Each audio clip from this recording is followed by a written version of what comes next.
एक जंगल में सुरभि नाम की हिरनी अपनी बेटी मुन्नी के साथ रहती थी। सुरभि अपनी बेटी को बहुत प्यार करती थी। एक दिन सुरभि जंगल में घास खा रही होती है, तभी वहां चुड़ैल आ जाती है। चुड़ैल हिरन को देखकर बहुत खुश हो जाती है। इतना मोटा ताजा हिरन है, इसको खाकर तो मजा आ जाएगा। कितने दिन हो गए स्वादिष्ट मांस खाए हुए। ऐसा सोचती हुई चुड़ैल सुरभि के पास जाती है। सुरभि चुड़ैल को देखकर डर जाती है और कहती है, चुड़ैल जी, आप यहाँ क्या कर रही हो? सुरभि की यह बात सुनकर चुड़ैल हंसते हुए कहती है, डरो मत हिरन, कुछ देर बाद तुम मेरे ही पेट में होगी। चुड़ैल की यह बात सुनकर सुरभि डर के मारे गिड़गिड़ाने लगती है। अरे चुड़ैल जी, मुझे मत मारो, मेरा एक छोटा सा बच्चा है, अगर मैं मर गई तो उसकी देखभाल कौन करेगा? चुड़ैल जी, मुझे जाने दो, वरना मेरा बच्चा अनाथ हो जाएगा। चुड़ैल सुरभि को रोता देखकर बोलती है, अब तू रो मत, तुझे रोता देखकर मुझे भी रोना आएगा।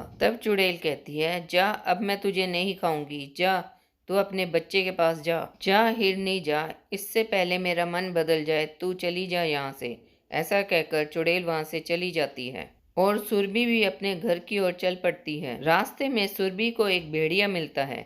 भेड़िया भी हिरनी को देखकर लालच में आ जाता है। अरे वाह भाई वाह, क्या हिरन मिला है, मोटा ताजा, इसको खाकर तो मजा आ जाएगा, 2-3 दिन मजे से इसको खाऊंगा। भेड़िया सुरभि को मारने जा ही रहा होता है, तभी वहां मुन्नी आ जाती है। मुन्नी बोलती है, अरे माँ, तुम कहाँ चली गई थी? मैं कितना डर गया था, चलो घर चले, मुझे बहुत डर लगता है। तब मुन्नी बोली, माँ, मैंने सुबह से कुछ नहीं खाया, मुझे बहुत भूख लगी है। तभी सुरभि मुन्नी से कहती है, तुम मेरे पीछे जंगल में क्यों आए?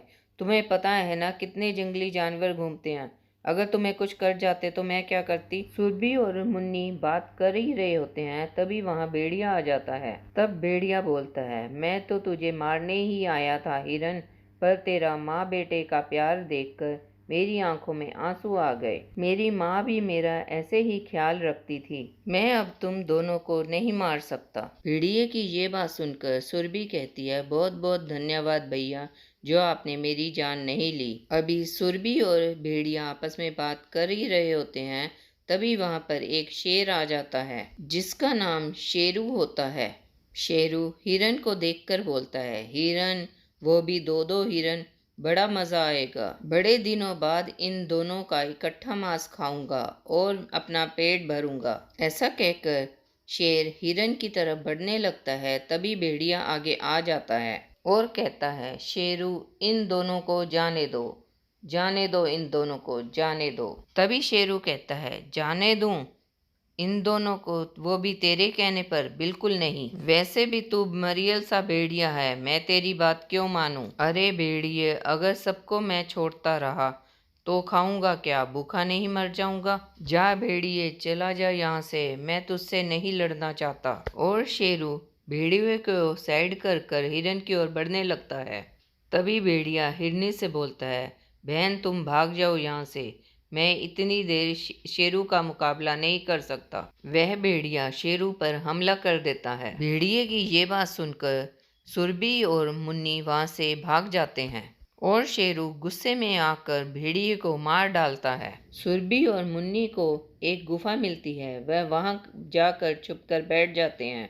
देखा ना बेटा, इसलिए मैं तुम्हें कहती हूँ, घर में रहा करो, बाहर ना निकला करो, जंगल में हमारी जान को हर समय खतरा रहता है, समझे बेटा? इसके बाद काफी दिन तक सुरभि और मुन्नी उस गुफा में भूखे प्यासे रहते हैं। एक दिन मुन्नी बोलती है, माँ, हम कितने दिनों से इस गुफा में बंद हैं और हमने कुछ खाया भी नहीं है, मुझे बहुत भूख लगी है, कुछ करो माँ, मुझे बहुत भूख लगी है। मुन्नी की यह बात सुनकर सुरभि परेशान हो जाती है और कहती है, तुम चिंता मत करो, मैं तुम्हारे लिए कुछ खाने को लाती हूँ, पर तुम गुफा से बाहर मत निकलना।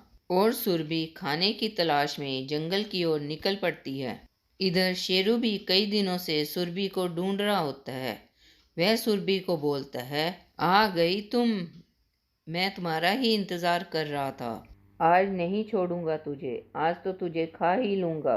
अरे मैं इस जंगल का राजा हूँ, जंगल में जो है सो मेरा है, अब तुम मरने को तैयार हो जाओ। पर सुरभि वहां से जान बचाकर भाग लेती है। पर शेरू भी उसका पीछा करता है। शेरू सुरभि के पीछे भागता हुआ उसके पिछले पैरों पर हमला कर देता है। सुरभि के पिछले पैरों पर शेरू के काटने से बड़ा घाव हो जाता है, पर वह रुकती नहीं है, भागती जाती है। तब शेरू बोलता है, फिर से बच गई। कब तक बचोगी? कभी तो हाथ आओगी, तब तुम्हें खाऊंगा। सुरभि को देखकर मुन्नी बहुत रोती है। कहती है, माँ, ये सब क्या हुआ है? आपके शरीर से खून निकल रहा है। माँ, ये चोट मेरी वजह से लगी है ना? मैंने तुम्हें खाना लेने के लिए भेजा था, इसलिए तुम्हारी चोट लग गई। नहीं बेटा, ये कुछ नहीं है, झाड़ियों में आते हुए खरोंच लग गई थी, और कुछ नहीं है। उसके बाद सुरभि और मुन्नी सो जाते हैं। आधी रात होती है तो सुरभि देखती है कि मुन्नी गुफा में नहीं है और वह घबरा जाती है। तभी घबराई हुई सुरभि मुन्नी को ढूंढने लगती है। तभी उसे शेरू की आवाज़ सुनाई देती है। सुरभि कहती है, ये तो शेरू की आवाज़ है। कहीं मुन्नी किसी मुसीबत में तो नहीं है? सुरभि आवाज की दिशा में भागी जाती है। मुन्नी शेरू के सामने खड़ी होती है। मुन्नी को मुसीबत में देखकर सुरभि शेरू के सामने आ जाती है और उसे बोलती है, शेरू, मुन्नी को छोड़ दे, इसके बदले चाहे मुझे खा ले। ये छोटा बच्चा है, इसे जाने दे।